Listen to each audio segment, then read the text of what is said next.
Y llegamos ahora al capítulo 6. Y lo que tenemos aquí es el llamado y la nueva misión de Isaías en su trabajo profético. Hablando cronológicamente, diríamos que este debería ser el capítulo 1 de su libro. Sin embargo, esta es la forma en que ha sido colocado en este libro, y así es como debe permanecer. Tenemos aquí el llamado de Isaías, y esto nos lleva a la época cuando comenzó su ministerio, y nos damos cuenta que su ministerio comenzó cuando ocurrió la muerte de Usías, el rey. Observemos esto por un momento.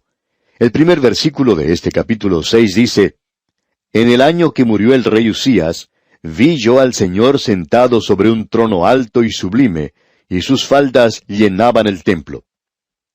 Isaías comienza este capítulo con una nota luctuosa, al llevarnos al funeral del rey Usías. El buen rey Usías ha muerto. Usías había sido un buen rey. En realidad, hay muchas personas que opinan que Usías fue el último en la línea de los grandes reyes del reino del sur, y que después de su muerte ya no se podría apreciar más la gloria. Usted no puede ver la gloria nuevamente entre esta gente. Y creemos que eso puede ser cierto porque Usías había sido un buen rey, y él había logrado dominar a los filisteos, a los árabes y a los amonitas. Él había gobernado la nación por 52 años, y su nación había sido bendecida por Dios durante este período porque Dios les había prometido eso. Y como dice Delitzsch, la gloria nacional de Israel también murió con el rey Usías, y nunca ha podido recobrarla hasta este día. Y estamos de acuerdo con esto. Ahora Isaías dice aquí, en el año que murió el rey Usías. Lo que Isaías estaba pensando en ese momento era lo siguiente. Bueno, el buen rey Usías ha muerto, y ahora todas las cosas se van a desmoronar. Israel será llevada en cautiverio. Este rey había logrado dominar nuestros enemigos alrededor nuestro, y ahora cesará la prosperidad que tenemos, llegará la depresión, y nuevamente volveremos a pasar hambre. Bien, pensando de esa manera, él hizo lo que toda persona debe hacer. Él dice, fui al templo, vi al Señor sentado en un trono alto y sublime. Así es que él fue al lugar debido, al lugar donde podía encontrarse con Dios, y en su templo todos hablan acerca de su gloria, y eso lo vemos en el Salmo 29, versículo 9. Y vemos que Isaías descubrió esto cuando él fue al templo. Él descubrió que el verdadero rey de la nación de Israel no era David. Y dice aquí en el versículo 1, leamos otra vez, «En el año que murió el rey Usías, vi yo al Señor sentado sobre un trono alto y sublime, y sus faldas llenaban el templo». Dios aún estaba sobre el trono. Él ya nos había dicho, no pongan su confianza en el hombre, cuyo aliento está en su nariz. Uno simplemente exhala y no sabe si va a volver a respirar. No lo sabemos. A uno le da un ataque al corazón y ya no existe más. No ponga la confianza en el hombre. Ahora el rey Usías ha muerto, y su trono aparece algo frío ahora. Pero detrás de este trono terrenal se encuentra el trono celestial. Isaías también vio al Señor sentado sobre el trono. Puede ser que sea esa la visión que necesitan algunos de los hijos de Dios en el presente. No vemos ninguna razón por la cual debemos ser pesimistas hoy. Este es uno de los mejores días en la historia del mundo. Preferimos vivir ahora y no en cualquier otro período de tiempo. Ahora alguien quizá diga, pero las condiciones de este mundo son malas. Podemos observar las naciones y sus condiciones y la condición de nuestras ciudades. Muy malas, por cierto. Pero usted debe recordar que el Señor Jesucristo dijo que iba a ser de esta forma. Él dijo que las zarzas y los espinos iban a ser sembrados entre el trigo. Usted también sabe que el trigo va a crecer. Ambos crecerán juntos, la zarza y el trigo. Y Él va a permitir que ambos crezcan juntos. Nuestra tarea hoy es la de sembrar la palabra. Y sabemos que la palabra de Dios va a producir cierta cosecha, y está creciendo hoy. No hay ninguna duda en cuanto a eso. Así es que no debemos sentirnos molestos por lo que vemos. El Señor dijo que Él iba a cuidar de la cosecha. Nuestro trabajo es el de sembrar la semilla, el esparcir la palabra de Dios.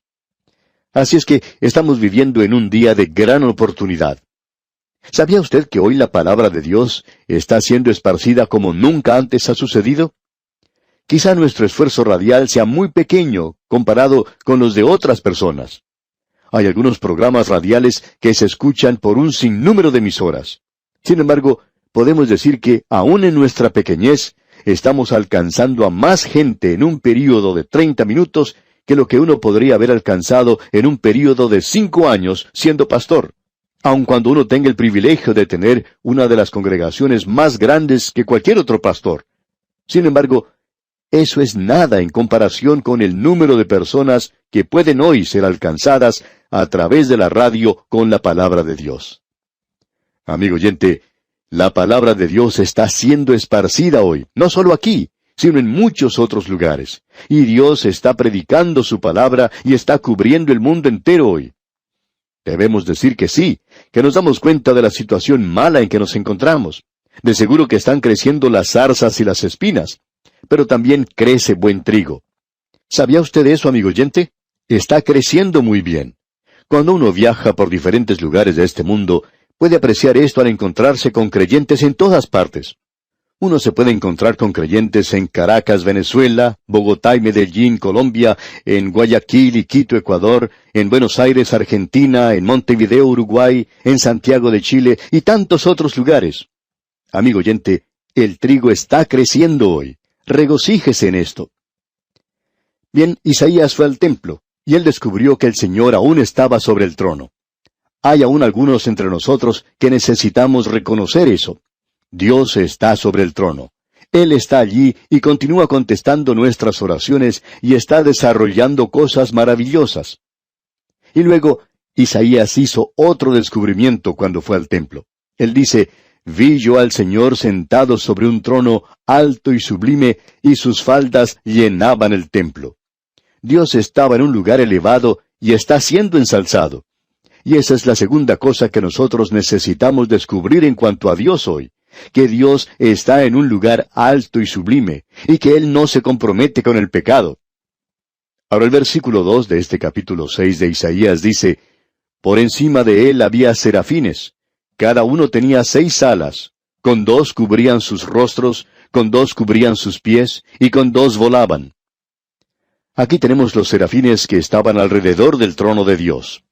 Debemos confesar que conocemos muy poco en cuanto a los serafines, pero aparentemente el serafín es uno que está en contraste con el querubín. Es el serafín quien trata de detectar el pecado, mientras que el querubín protege la santidad de Dios.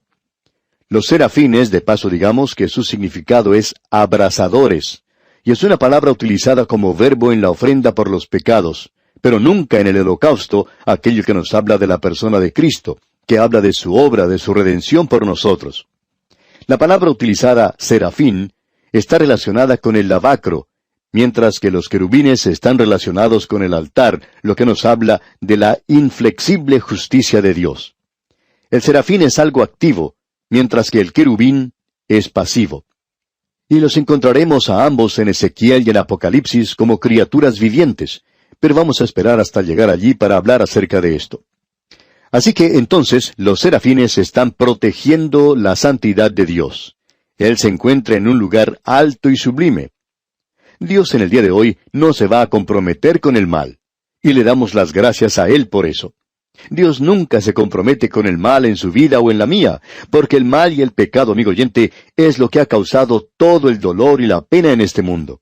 Esto es lo que provoca las canas, el andar tembloroso, los hombros doblegados, y es lo que hoy quebranta los hogares, arruina las vidas, llena los sepulcros. Nos alegra saber que Dios no se compromete con el mal. Dios dice que Él odia el pecado, y Él tiene la intención de destruirlo, tiene la intención de quitarlo de este universo. Y hoy nuestro Dios está avanzando sin detenerse, sin desviarse contra el pecado, y Él no tiene ninguna intención de aceptar la bandera blanca de rendición que usted le pueda ofrecer. Él tiene la intención de hacerlo desaparecer de este universo. Y esto es lo que Él dice, Él se encuentra en un lugar alto y sublime. Amigo oyente, usted y yo vamos a tener que inclinarnos ante Él, como vamos a notar en la próxima oportunidad cuando veamos que este hombre Isaías, cuando él tuvo esa visión de Dios sobre el trono alto y sublime, hizo que inclinara su rostro. Y si hay algo, amigo oyente, que la iglesia necesita hoy, y podría mencionar varias cosas, pero hay una que es necesaria en este punto en particular, Y es que la iglesia necesita otra visión de Dios, no solo de su amor, sino del hecho de que nuestro Dios es un Dios santo, un Dios justo y que Él actúa en juicio. Él nunca nos pide que pidamos disculpas por Él. ¿Sabe una cosa, amigo oyente? Nosotros no tenemos la intención de pedir disculpas por Él. Y creo que podríamos agregar a esto lo siguiente: tómelo o déjelo. Usted puede cerrar sus ojos, usted puede poner su cabeza en la arena como se supone que lo hace el avestruz, pero el avestruz tiene más sentido común que eso.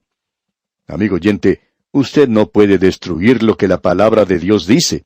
Dios está enojado contra el pecado. Dios va a castigar el pecado. Él dice que lo va a hacer. Usted sabe que Él es su amigo y que Él quiere salvar. Pero, amigo oyente, usted tiene que acercarse a Él. Jesucristo dice: yo soy el camino, la verdad y la vida. Nadie viene al Padre sino por mí. ¿Quiere usted acercarse a Él en esta hora? Espero, y es mi ferviente oración, que usted lo haga en este momento. Y antes de despedirnos, le sugerimos leer los versículos finales de este capítulo 6 de Isaías para estar mejor informado cuando prosigamos con este estudio en nuestro próximo programa. Y es nuestra oración que el Señor continúe bendiciendo su vida en gran manera. En el día de hoy, amigo oyente, regresamos al capítulo 6 de Isaías y vamos a comenzar nuestra lectura en el versículo 3. En este capítulo 6 de Isaías encontramos el llamado y la nueva misión del profeta Isaías. Esto tuvo lugar en una época bastante tenebrosa para el profeta. Él menciona al comienzo de este capítulo el funeral del rey Usías. Dice: en el año que murió el rey Usías. Y con pensamientos lúgubres, este hombre opinaba que las cosas por afuera se veían bastante malas y que llegarían a ser peores. Así es que, pensando de esa manera, fue al templo y allí encontró dos maravillosas sorpresas para él. Como vimos en nuestro programa anterior, en primer lugar, él vio que Dios estaba sobre todo. Él dice: en el año que murió el rey Usías, vi yo al Señor sentado sobre un trono. Y luego dice que el Señor se encontraba sobre un trono alto y sublime, y sus faldas llenaban el templo. Después, Isaías vio a los serafines con 6 alas cada uno, y éstos se encontraban alrededor del trono. Ya hemos dicho que los querubines son aquellos que protegen el trono de Dios, y que los serafines son aquellos que escudriñan. Aquí se menciona a los serafines escudriñando, declarando el pecado. Y en el versículo 3 leemos: y el uno al otro daba voces diciendo: Santo, Santo, Santo, Jehová de los ejércitos. Toda la tierra está llena de su gloria. Amigo oyente, este es un cuadro de la santidad y de la gloria de nuestro Dios. Él está en una posición elevada, alta, sublime. Y si nosotros pudiéramos verle a Él hoy de esa manera, nos libraríamos de vivir de una forma baja, nos libraríamos de esa familiaridad que algunos parecen tener con Jesús. Hablan de Él como si fuera un camarada cualquiera, como si pudieran hablar de Él de cualquier manera. Amigo oyente, usted no puede entrar precipitadamente en la presencia de Dios. Usted no puede hacer eso. Él no permite que usted haga eso. Usted puede ir al Padre a través del Señor Jesucristo. Esa es la única forma en que usted puede llegar a Él. Usted nunca puede llegar a Él por la clase de persona que usted es. Usted puede llegar a Él porque está en Cristo. El Señor Jesucristo dijo: nadie viene al Padre sino por mí. Eso es lo que el Señor Jesucristo dijo con toda claridad. Y si nosotros somos hijos suyos, podemos entrar con libertad y confianza al trono de la gracia. Usted no puede llegar a Dios, amigo oyente, hoy de ninguna otra manera. La gracia de Dios ha sido extendida para usted de una manera privada. Y amigo oyente, usted no puede llegar a Él de ninguna otra manera. Él se encuentra en una posición alta y sublime. Luego podemos leer en los versículos 3, una vez más, y también el versículo 4, y dice: y el uno al otro daba voces diciendo: Santo, Santo, Santo, Jehová de los ejércitos. Toda la tierra está llena de su gloria. Y los quiciales de las puertas se estremecieron con la voz del que clamaba, y la casa se llenó de humo. Los serafines aquí están repitiendo este monótono refrán, hablando de la santidad de nuestro Dios. Y lo que esto representa para nosotros es que Dios aún está sobre el trono.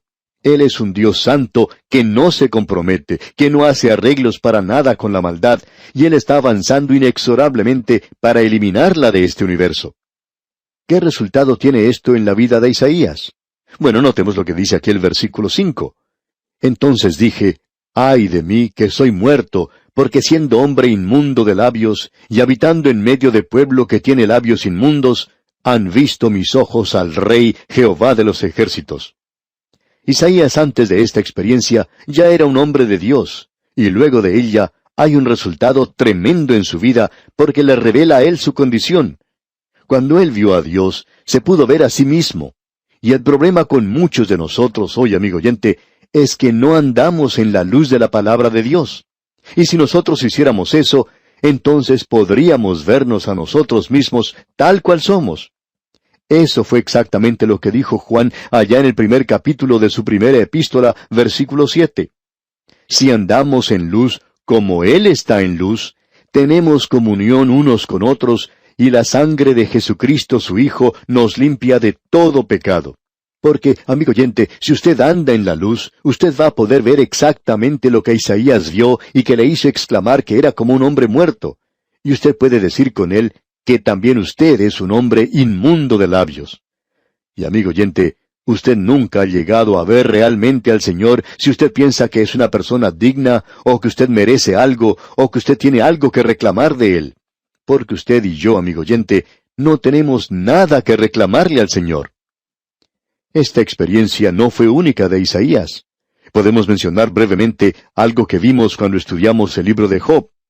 Vimos que Job era un hombre que se consideraba a sí mismo justo. Él podía mantener su integridad en la presencia de sus amigos que estaban tratando de despedazarlo, por así decirlo. Ellos estaban tratando de destruirle y desparramarlo a los 4 puntos cardinales de la tierra. Ellos le dijeron que era un pecador empedernido. Sin embargo, él les miró fijamente y les dijo, en cuanto a lo que yo sé, soy un hombre justo. Y desde su punto de vista, él tenía razón. Y podemos decir que él ganó ese enfrentamiento contra ellos. Pero amigo oyente, Job no era perfecto. Él llegó a la presencia de Dios, y cuando Dios le escuchó a él y le permitió ver lo que Dios era, este hombre Job ya no continúa hablando acerca de mantener su propia justicia.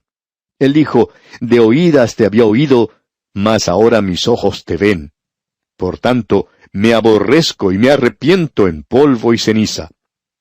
Amigo oyente, si usted anda en la luz de la palabra de Dios, usted podrá verse a sí mismo y usted podrá conocer que como hijo de Dios, usted necesitará de la sangre de Jesucristo para que le limpie de todo pecado.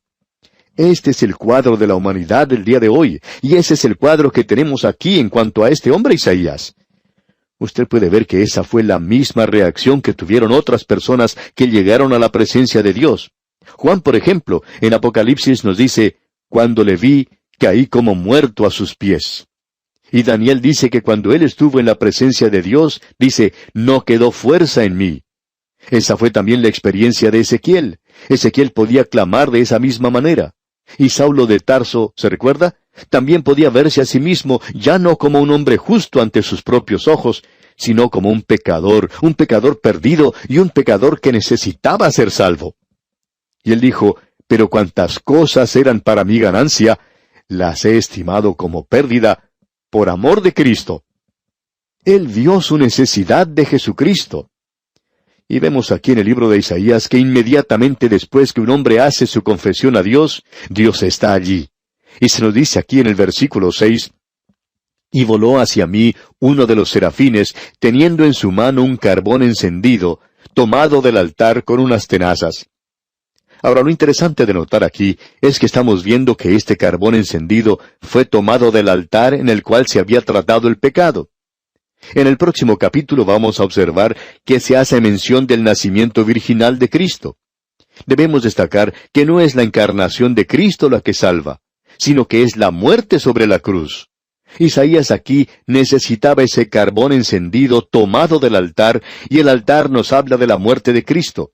Este carbón encendido nos habla de la sangre de Cristo que limpia los pecados de todos los pecadores. Porque la sangre de Jesucristo, el Hijo de Dios, nos continúa limpiando de todos nuestros pecados. ¡Qué cuadro el que tenemos aquí, amigo oyente! Ahora el versículo 7 dice, y tocando con él sobre mi boca, dijo, he aquí que esto tocó tus labios, y es quitada tu culpa, y limpio tu pecado. Él tocó sus labios. Isaías era un hombre de labios inmundos, y por supuesto que la condición para la limpieza es la confesión. El apóstol Juan dice allá en su primera epístola, capítulo 1, versículo 9, si confesamos nuestros pecados, Él es fiel y justo para perdonar nuestros pecados y limpiarnos de toda maldad. Por tanto, creemos que ese carbón encendido que tenemos aquí en Isaías no es otro sino el mismo Señor Jesucristo. Aquel que estaba en un trono alto y sublime fue el mismo que fue levantado sobre una cruz. Era absolutamente esencial que Él fuera levantado porque Él descendió a este mundo y llegó a ser uno de nosotros para poder llegar a ser así el Cordero de Dios que quita el pecado del mundo. Así es que los labios de este hombre son limpiados. Tomamos esto como una manifestación externa del hecho que el hombre interno es limpio, ya que lo que sale del corazón del hombre pasa a través de sus labios, y cuando sus labios son limpiados, el corazón también es limpiado. Isaías dice aquí que él era un hombre muerto, y es lo mismo que el apóstol Pablo expresa cuando dice en el capítulo 7, versículo 24 de su epístola a los Romanos, miserable de mí, ¿quién me librará de este cuerpo de muerte? Él no era un pecador perdido, pero era un santo de Dios, aprendiendo una lección de Dios, de que él necesitaba andar en el Espíritu y que él no podía vivir para Dios por sí mismo. Esto solo puede lograrse por gracia divina, y aquí se nos dice que existe cierta responsabilidad. El apóstol Pablo lo expresó cuando le escribió a ese joven predicador Timoteo en su segunda epístola a Timoteo, capítulo 2 y versículo 21, donde le dice, así que, si alguno se limpia de estas cosas, será instrumento para honra, santificado, útil al Señor y dispuesto para toda buena obra. Así es que necesitamos tener la aplicación de la redención de Cristo en nuestras propias vidas una y otra vez. Bien, volviendo a Isaías, notamos que después que él es limpiado, purificado, ocurre algo. Leamos los versículos 6 y 7 de este capítulo 6 de Isaías. Y voló hacia mí uno de los serafines, teniendo en su mano un carbón encendido, tomado del altar con unas tenazas, y tocando con él sobre mi boca, dijo, he aquí que esto tocó tus labios, y es quitada tu culpa, y limpio tu pecado. Luego dice en el versículo 8, después oí la voz del Señor que decía, ¿a quién enviaré, y quién irá por nosotros? Entonces respondí yo, heme aquí, envíame a mí. Esto es algo bastante interesante. Hasta esta ocasión, Isaías nunca había escuchado el llamado de Dios. Opinamos que gran cantidad de los creyentes hoy no han sentido el llamado de Dios para hacer cualquier cosa. Es provocado en su gran mayoría por el hecho de que necesitan ser limpiados, purificados. Ellos no han visto su gran necesidad como creyentes. Amigo oyente, Dios no va a utilizar un vaso inmundo, de eso estamos seguros. Él simplemente no hace esas cosas. Ahora hemos notado que hay ciertas personas que han presentado la palabra de Dios y la palabra de Dios ha sido bendecida, pero con el transcurso del tiempo Dios los ha juzgado.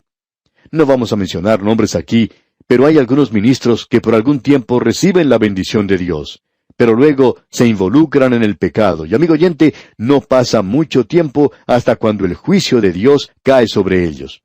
Usted tiene que ser purificado si usted quiere escuchar el llamado de Dios. Y ahora Isaías escucha ese llamado. ¿A quién enviaré y quién irá por nosotros? Ahora no creemos que sea necesario destacar aquí, en esta frase, el hecho de que tenemos primero el singular y luego el plural. Y creemos que tenemos aquí presente a la Trinidad. ¿A quién enviaré y quién irá por nosotros? Esa es la Trinidad. Entonces respondí yo, heme aquí, envíame a mí. Este hombre escucha el llamado por primera vez aquí y responde a ese llamado de la misma manera en que responde cualquier persona que ha sido limpiada y purificada. Hay demasiadas personas hoy que piden hacer algo en la iglesia y ante todo deberían ser limpiados y purificados y haber arreglado las cosas con el Señor. Necesitan que sus labios sean tocados con el carbón encendido, Necesitan confesar los pecados que están en sus vidas, porque si no lo hacen, su servicio va a ser algo estéril, y se sentirán frustrados hasta cuando ocurra eso. Notemos ahora la misión que recibe Isaías. Leamos el versículo 9. Y dijo, Anda y di a este pueblo, oíd bien y no entendáis, ved por cierto, mas no comprendáis. Anda y di. Ese es el mensaje. Anda y di a este pueblo. Este es un mensaje bastante extraño, y debemos tener cuidado aquí en este punto, porque a Isaías se le pide que haga algo que es bastante extraño. El mensaje dice, Anda y di a este pueblo. Ahora confiamos que podamos entender que este pueblo aquí, en esta ocasión, indicaba a la nación de Israel. Ahora veamos lo que dicen los versículos 9 hasta la primera parte del versículo 11.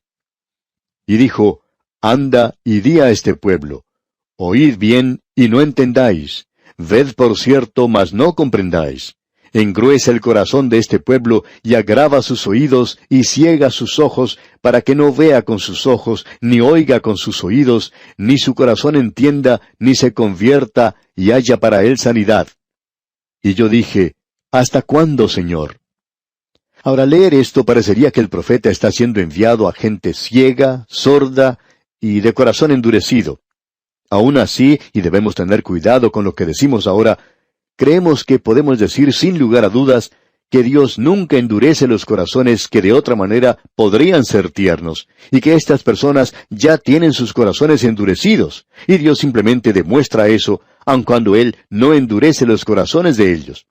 Él no enceguece los ojos de aquellos que quieren ver, pero sin su intervención ellos nunca llegarían a ver.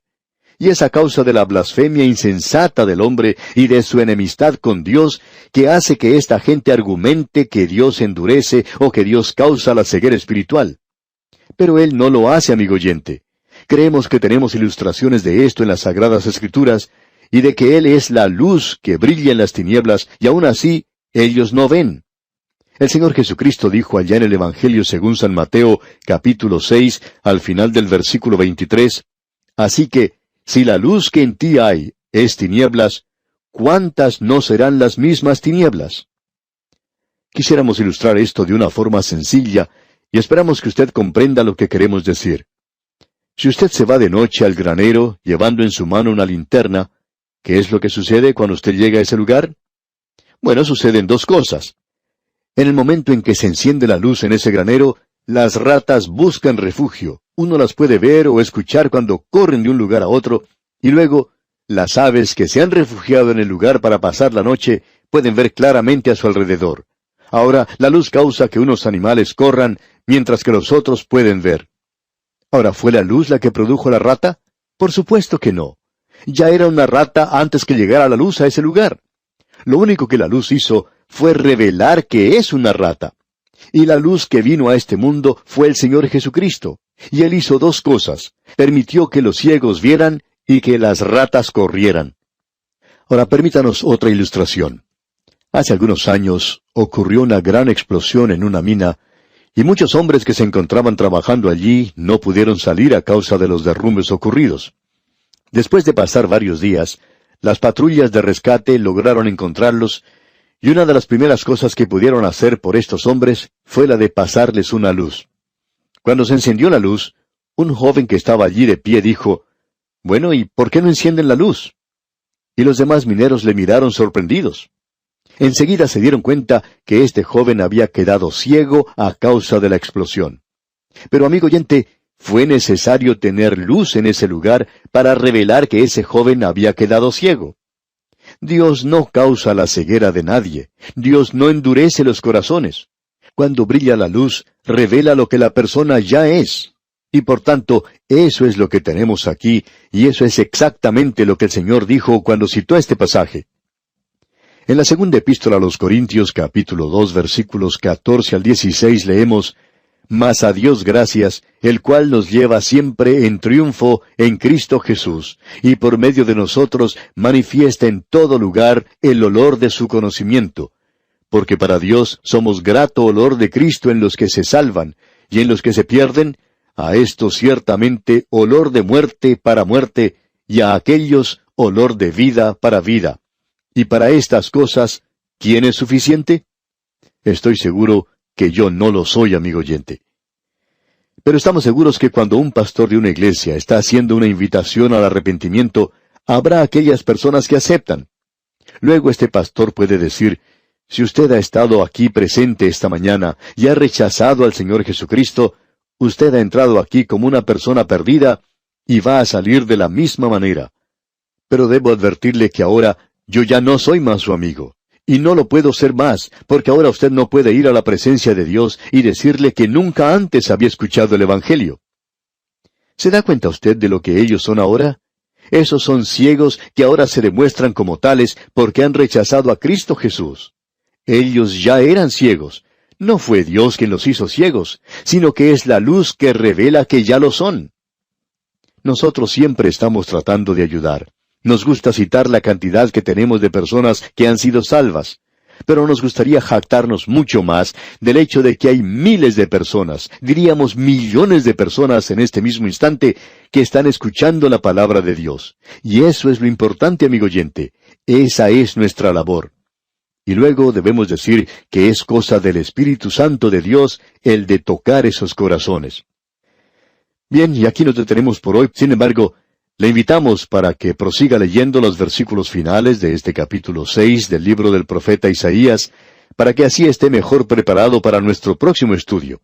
Mientras tanto, es nuestra oración que el Señor ilumine su entendimiento para una mayor comprensión de su bendita palabra. Que el Señor le bendiga.